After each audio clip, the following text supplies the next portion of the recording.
Nagsampa si Arthur ng reklamo laban sa kapitbahay na pulis. Nakita raw niya kasi na nakikipagsuntukan ito sa isa pang kapitbahay kung kaya't inawat niya ang mga ito. Subalit nang mapaghiwalay niya ang dalawa, siya na raw ang pinagsusuntok ng nasabing pulis kung kaya't napilitan siyang mag-file ng kaso sa National Police Commission o NAPOLCOM laban sa nasabing kapitbahay para sa physical injuries na kanyang tinamo.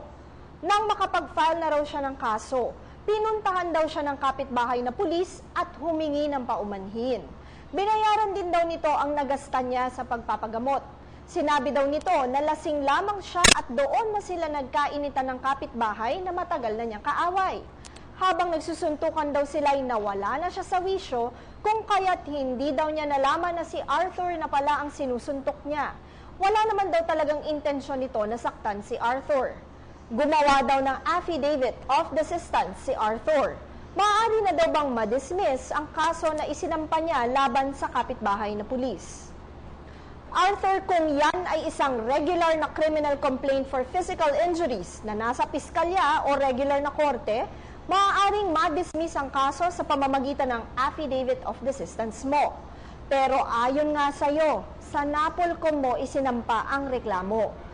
Ang NAPOLCOM kasi ay may sariling proseso kung kaya't ang pagpasa mo ng affidavit of desistance ay hindi otomatikong makakapagpa-dismiss ng kaso.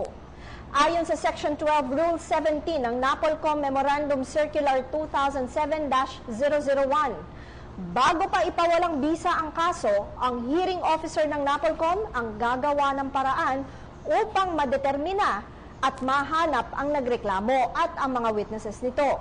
Aalamin kung marapat ang dahilan kung bakit hindi na itutuloy ang reklamo. Nasa hearing officer na ito ang diskresyon kung itutuloy ba ang reklamo o hindi, lalo pat kung may mga witnesses naman na makakapagpatunay sa salang ginawa ng nasabing pulis. Sa madaling salita, Arthur, ang hearing officer ang may diskresyon kung itutuloy ang investigasyon o hindi laban sa kapitbahay mo. Tandaan na ang aming opinyon ay maaaring mag-iba depende po sa mga impormasyong ibinigay ninyo sa amin. Malaya po kayong makakakonsulta sa inyong napiling abogado. Patuloy po kayong mag-email sa newscenter.ptv4@gmail.com.